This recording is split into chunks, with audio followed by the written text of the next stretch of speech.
Hello guys, welcome dito sa ating channel. Please join me on this topic, no? It's very simple and very short discussion about the very important things, which is how to join two cables, no? Some people just join the cable like doesn't care. It doesn't care if it's going to be like a short circuit, no? So may proper way para yan ipag-join, okay?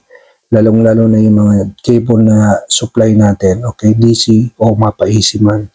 Okay? So, ituturo ko sa inyo yung very simple way. Okay?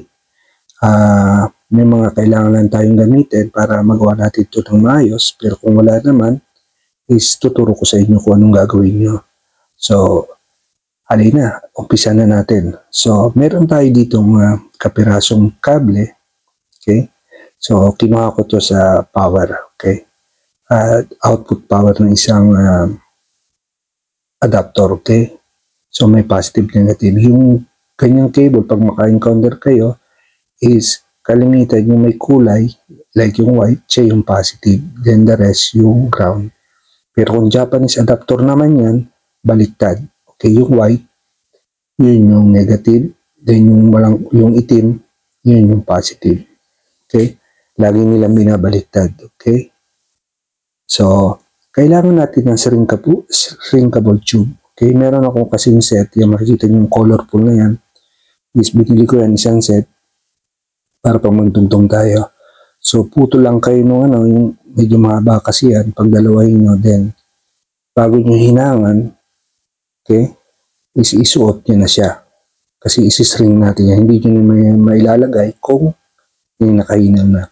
So, mapapansin nyo, pagputol ko ng kable, hindi siya magkatapat. Okay?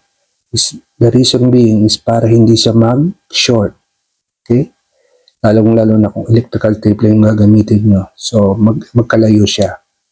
Okay? Ideal yan pag ginagawa, lalo-lalo sa paglilinya ng mga kuryente, no? Hindi dapat pinagtatapat. Okay? Kung maiwasan nyo huwag magkatapat, is maiwasan nyo. Pero kung hindi man, kuryente, pinag-usapan natin, power yan, is make sure na hindi properly tape sila, well tape. Okay? Electrical tape yung gagamitin natin doon. Okay? So, kapalan nyo na ng paglalagay. Okay? But dito sa mga simple wire na to, mga power, is kailangan lang ng mga shrinkable tube. So, ayan, nahina ko na, na-join ko na siya. Okay? Then, ipasok nyo yung shrink tube. Make sure na nasa loob mismo yung ating solder point, yung ating pinaginangan. Okay. Then, ang susunod mong gagawin is hinangin mo ng isa. Okay? Pwede mo rin heat shrink na agad. Gamit ka ng hot air yung una mong hininang. It's depend on you. Okay? Depende sa preference nyo kung anong gusto nyo gawin. Okay? So, ito, ihinang na natin yung pangalawang kable. Okay?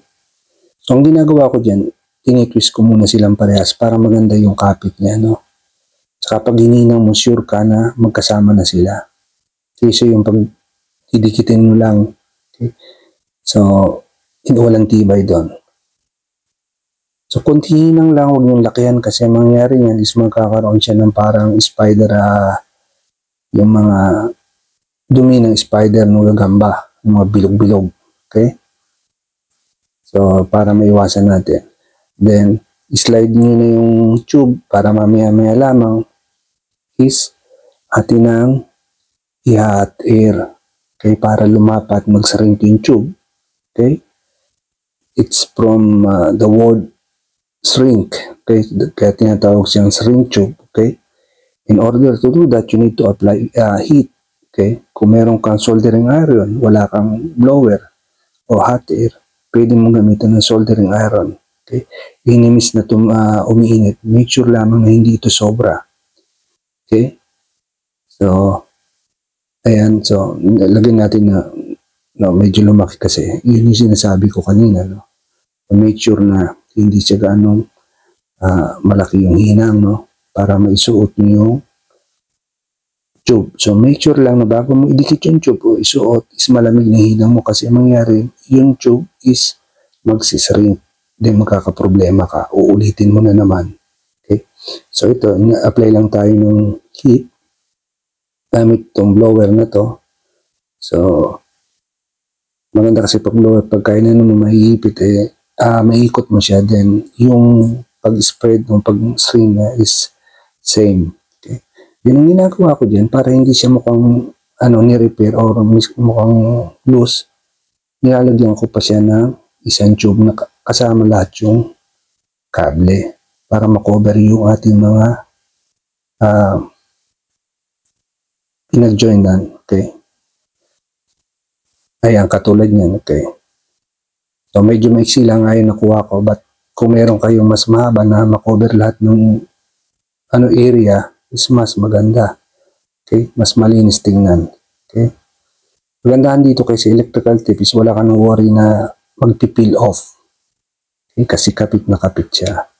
So, ganyan yung ating pag-joint ng kable. So, alam ko naman doon sa mga kasama nating pro is alam na yan. So, purpose nito is para doon sa ating mga newbies, no? Okay, makapag-share man lang tayo ng ideas. Okay? So, at nasa ganun is magagawa nila ng tama pagdating ng araw. Thank you guys. Naway nakatulong sa inyo ito o nakapagbigay man ako ng konting idea how to do it properly, no?